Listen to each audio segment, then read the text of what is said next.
Hey, this is Joe Platz.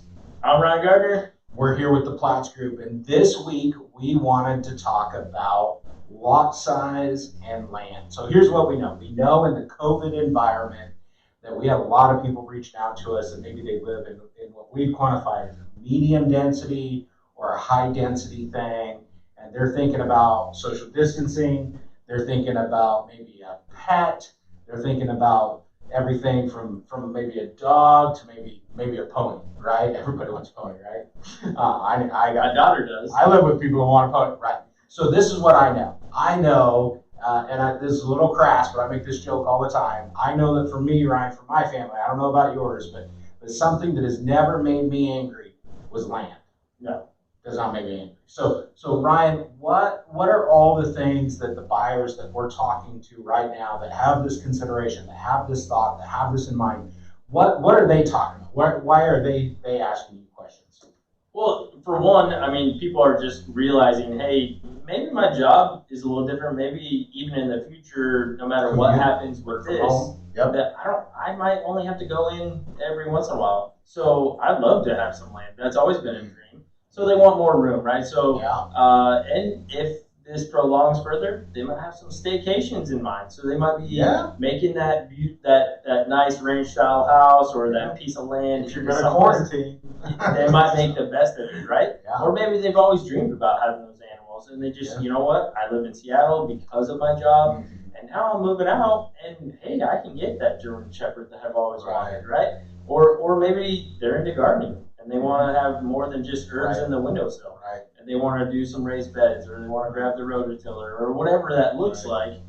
So you have gardens, you have animals, you have recreational space for hanging out. Sports courts. Yeah, sports courts, a pool maybe. I mean, it's Washington. We get a couple weeks. Maybe a hot tub. Yeah, a hot tub. Yeah, for sure. And, also I think a trend, and maybe Joe, you can speak to this, but a trend I'm seeing is just there's more families that are doing more of the ADUs, and they're doing more with, hey, I'm gonna bring my parents in for a while, and especially if they're able to work from home.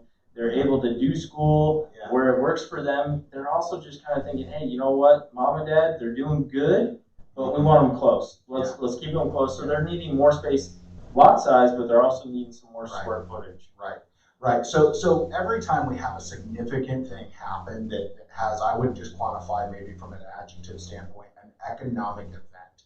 So we've had lots of them, right? We had the tech boom, right, and then the subsequent tech bust. And then we had the housing boom, and then we had the housing recession. So something that happened in the housing recession is our home builders started putting in more electric heaters in a per room basis because people got very fiscally conservative about what their utility bills were, and they didn't want to heat their whole house with like a furnace, right? And so after the 2008 monkey business, we'd be in a new construction, and a buyer might be walking around with us and going, why does this house have wall heaters and not a furnace? And it's like, well, some people have changed the way they think. So now we're in this COVID post-virus pandemic situation, and people are changing the way that they think. Well, both the housing recession and the current environment we are in, as Ryan said, is causing people to think about what we call multi-generational living. And that's where we use that acronym, ADU. In the context of this video, we're going to call that an additional dwelling unit. Sometimes it's used as an attached dwelling unit. But we're going to call it an additional dwelling. And so they think about, hey, if mom and dad are elderly and they're in a care facility, and because of the climate we're in, I can't visit them, I'm bringing them home. Absolutely. Maybe they're thinking about, hey, our income situation is different, whether it's a cousin or an aunt or something and us, and so we're going to combine resources, and we're going to be fiscally different in our behavior. So yes, it could be, I want to shop for more dry weather storage of my toys and all that kind of stuff. But it also might be that we just live differently because we deal with a different set of circumstances. We deal with a different perspective and different economics. Absolutely.